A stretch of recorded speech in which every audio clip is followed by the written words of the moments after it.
हरे कृष्ण। इस चैनल पर तीसरे व्लॉग में स्वागत है। ये व्लॉग हमारे दैनिक जीवन में कैसे हम लोग उपयोग कर सकें अपनी हर परिस्थितियों को, हर एक चीज़ वस्तु को, इसके ऊपर ही मेरे सारे व्लॉग के लगभग वीडियोज़ रहेंगे। तो देखिए, ये सूखी हुई तुलसी है मेरे पास।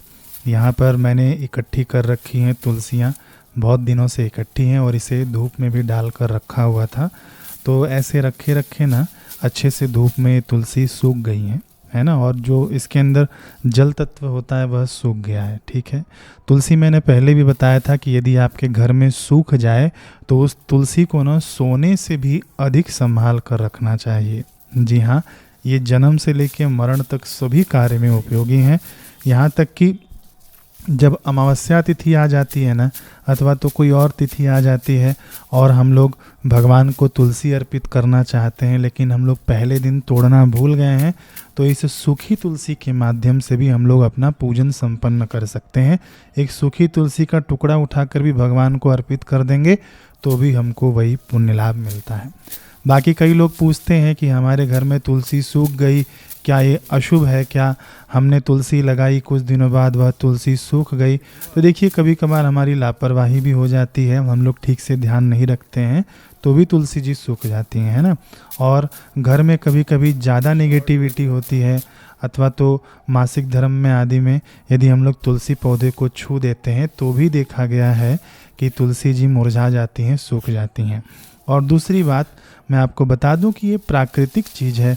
यदि तुलसी जी सूख भी गई हैं तो भी कोई दिक्कत नहीं है, ये तो प्रकृति है ना, पेड़ पौधे हैं, है ना, तो ये सूखते भी हैं। बाकी हमको नई तुलसी लगा लेनी चाहिए।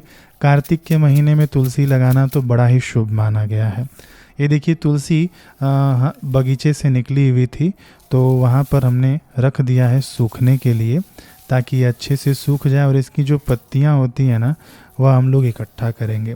इन पत्तियों की क्या महिमा है मैं आपको आखिरी में बताऊंगा। ग्रंथ पढ़ते पढ़ते मुझे एक श्लोक मिल गया। तो ये तुलसी तो कई दिन से रखी हुई थी, तो मैंने सोचा कि चलो अब इस श्लोक के अनुसार हमको कुछ करना चाहिए, ताकि हमारे मित्रों को भी, आप लोग जो देख रहे हैं उनको भी लाभ हो सके। तो ये जो तुलसी जी रखी है, मैं इनको पीट पीट कर जो ये जो पत्तियां हैं ना, मैं झाड़ रहा हूँ ताकि इन पत्तियों को मैं इकट्ठा कर सकूं। ये तुलसी ना कभी भी हमको फेंकनी नहीं चाहिए, है ना।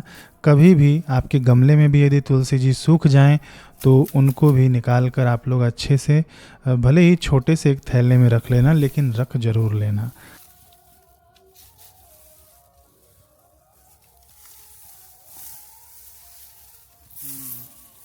ठीक से इनका जो भी पत्तियां हैं ना उनको निकाल ले रहा हूँ। क्यों निकाल ले रहा हूँ? क्योंकि ना इसका मैं धूप बनाऊंगा। धूप भी कैसे बनाना है ये मैं आपको इस वीडियो में बता दूंगा, बिल्कुल शास्त्रीय ढंग से। और इस धूप की क्या महिमा है वह भी मैं आपको बताऊंगा। ये सूखी तुलसी का और क्या उपयोग हो सकता है कि सूखी तुलसी का ना हम लोग दीपक बना सकते हैं और उसकी बत्ती जला सकते हैं।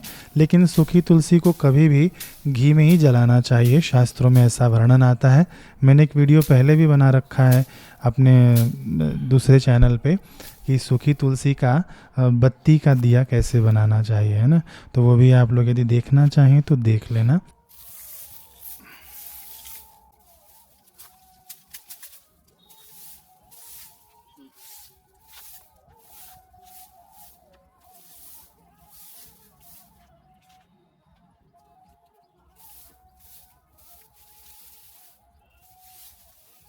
झाड़ू का उपयोग न करके ये जो तुलसी की लकड़ियां हैं इन्हीं से हम एकत्रित कर लेंगे इसको। तुलसी जी में झाड़ू क्यों लगाना जब हम इसको पूजा पाठ में अभी उपयोग करेंगे, है ना।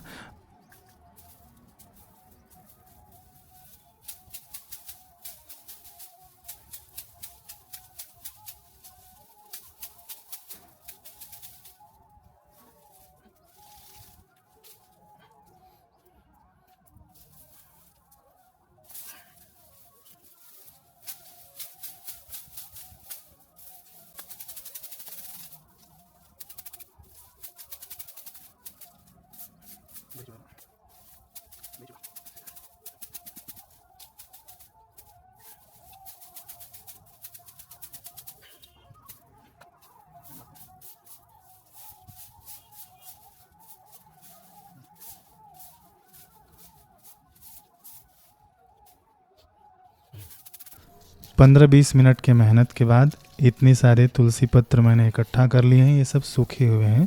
इसके अंदर जो अलग अलग पत्तियां हैं जो तुलसी पत्र के अलावा हैं उनको मैं निकाल दे रहा हूँ यहाँ से चुन चुन कर। यदि आप ये करते हैं घर पे तो आप भी ये निकाल दीजिएगा।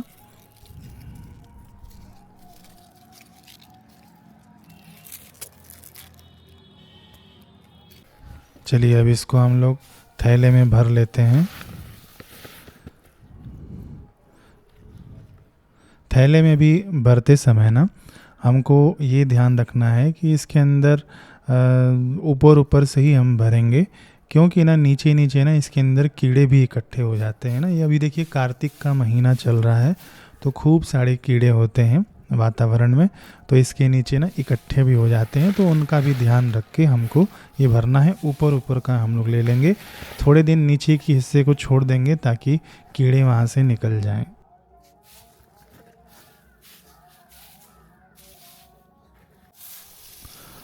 अब देखिए कैमरे के माध्यम से मैं कीड़ों के भी दर्शन करा देता हूँ, शायद आपको दिख जाएं ये। इस बात का हमको खूब ध्यान रखना चाहिए कि जब भी हम लोग हवन करें अथवा तो धूप में कोई चीज़ वस्तु उपयोग करें ना, तो उसके अंदर कीड़े मकोड़े नहीं होने चाहिए, है ना। हम अपने लाभ के लिए किसी को अग्नि में जला दें, ये उचित नहीं माना गया है ना। भले ही मरे हुए कीड़े हों लेकिन वो अशुद्ध माना जाता है। खूब सावधानी पूर्वक हमको ये करना चाहिए, क्योंकि ये देवी देवताओं को अर्पित करने वाली चीज़ें हैं। तो इनमें हमको खूब सावधानी रखनी चाहिए और अपने तरफ से भी हमें मानवता दिखाना चाहिए कि कीड़े मकोड़ों को अलग से निकाल देना चाहिए। अब देखिए मैं भी पहली बार बना रहा हूँ ये धूप, तो मैंने क्या किया कि सोचा कि चलो इसको मिक्सर में ले जाते हैं, इसको पीस कर चूर्ण बनाकर इसको रख लेंगे एक डब्बे में। तो मैं ले गया मिक्सर में। ये आप लोगों को दिखाना भी ज़रूरी है, क्योंकि आप लोगों को भी पता चलना चाहिए कि इससे क्या होता है। ये मिक्सर में हमने बंद तो कर दिया, फिर उसके बाद जब इसको पीसना शुरू किया ना तो इसका कुछ अलग ही रिज़ल्ट आया। ये पिसा नहीं गया है ना। तो ये मैं इसलिए दिखा रहा हूँ क्योंकि आप लोग इसका प्रयास मत करना, मैं ये वीडियो में ही आप लोगों को दिखा देता हूँ कि ये ना ये पिसा नहीं जाएगा। ये हल्का होता है ना, तो ये बहुत ही कम पिसा जाएगा। मैं देखिए वीडियो में आपको दिखा भी रहा हूँ।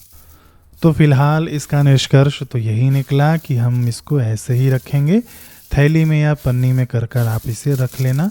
और इसको कैसे उपयोग करना है वीडियो के आगे हिस्से में मैं आपको बताता हूँ।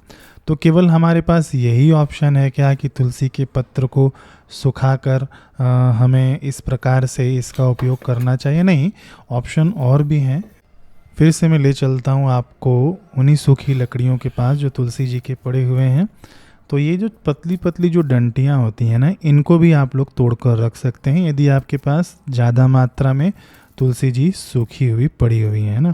तो ये देखिए मैं इस डंटियों को तोड़ लेता हूँ और इसका भी हम लोग देखेंगे कि इसका धूप हम लोग कैसे कर सकते हैं। वैसे तो तुलसी की लकड़ी का ना हवन में भी प्रयोग करना चाहिए, बहुत अधिक महिमा बताई गई है शास्त्रों में। लेकिन हवन में जब हम लोग शुरुआत में जब गणेश जी की आहुति डालते हैं ना, तो शुरुआत में तुलसी की लकड़ी उपयोग नहीं करना चाहिए।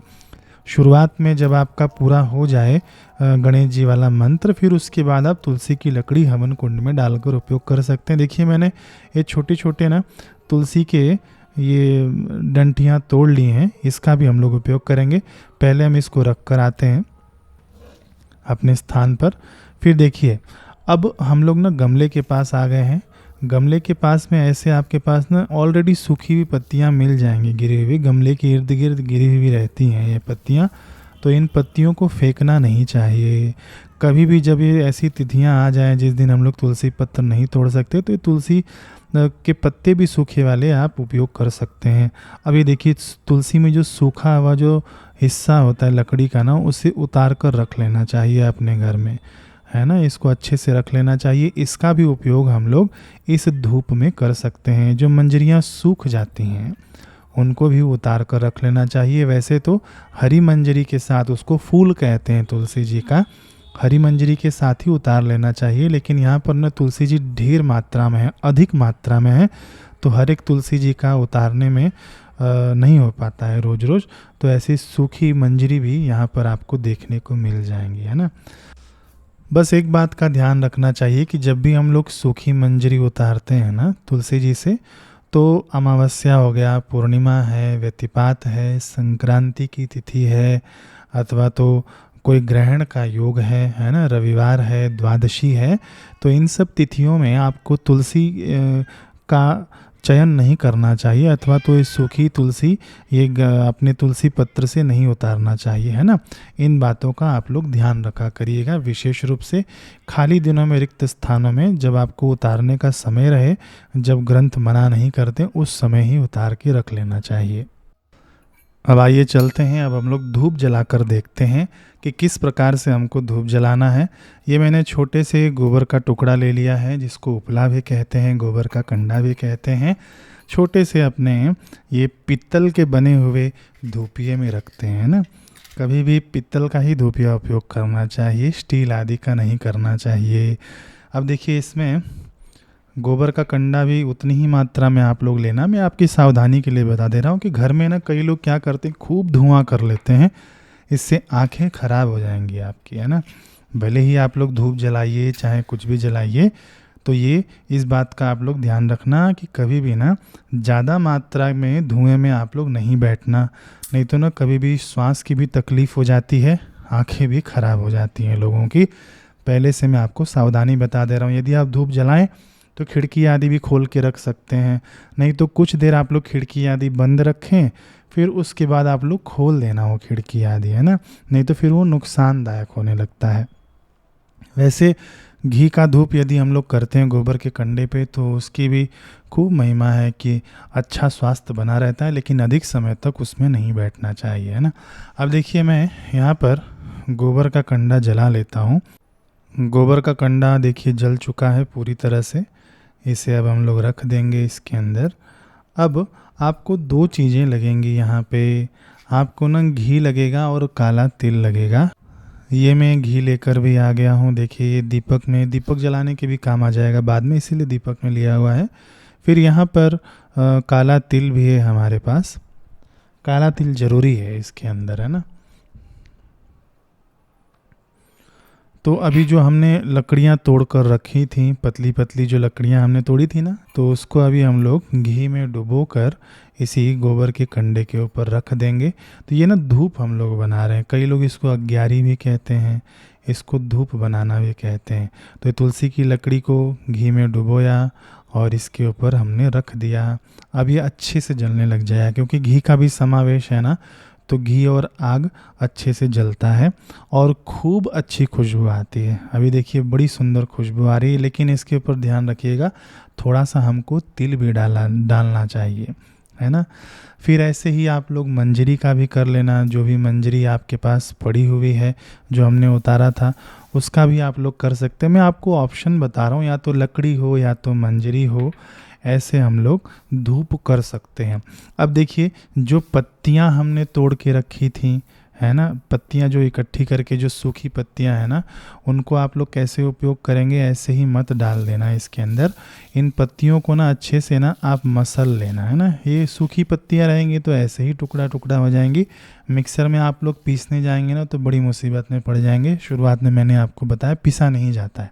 फिर इसके ऊपर ना आप ऐसे ही खूब अच्छे से चूर्ण करके इसको ऐसे डाल देना, और किसी भी लकड़ी के माध्यम से या चम्मच के माध्यम से इसके ऊपर घी डाल देना, है ना। काला तिल तो हम लोग डालेंगे ही, ये तो है।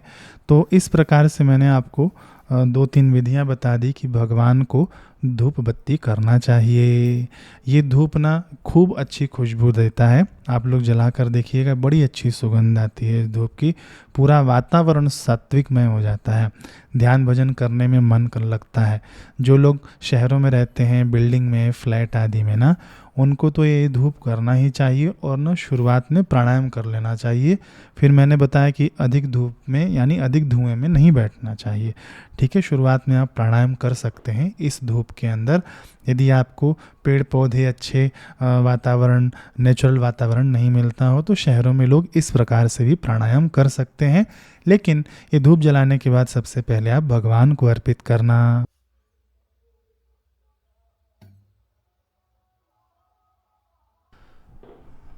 इसकी खूब महिमा है महाराज। ये जो तुलसी का धूप हमने बनाया है, तुलसी की जो अग्यारी बनाई है, ये कार्तिक मास में तो आप सभी लोग करना ही है ना।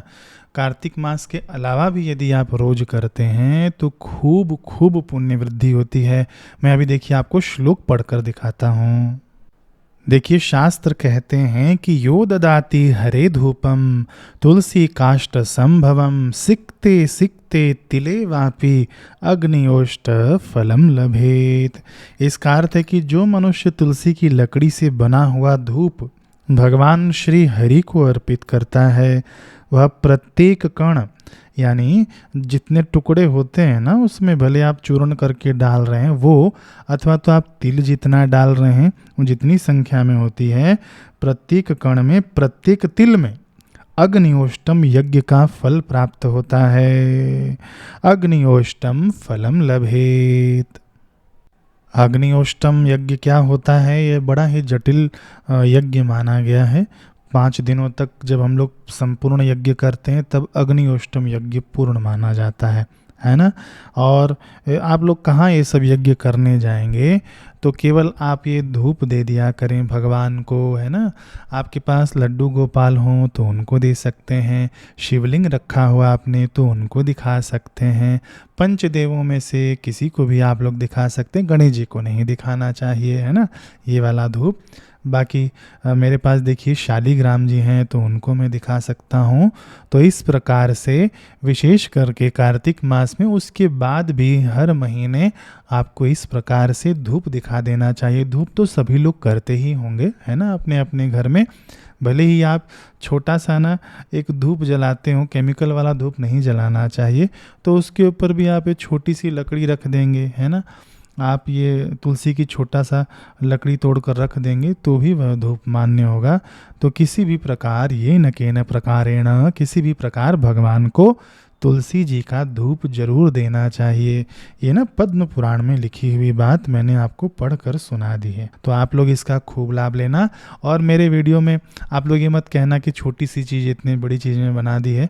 तो देखिए मैं एक एक प्रोसेस में चाहता हूँ कि दिखाऊँ, इसलिए चैनल खोला गया है ना। बाकी इस चैनल के माध्यम से भी आपको खूब लाभ होगा। मैं ऐसी ही खूब सारी चीज़ें लेकर आऊँगा, बने रहिएगा। मिलते हैं अगले वीडियो में। हरे कृष्ण।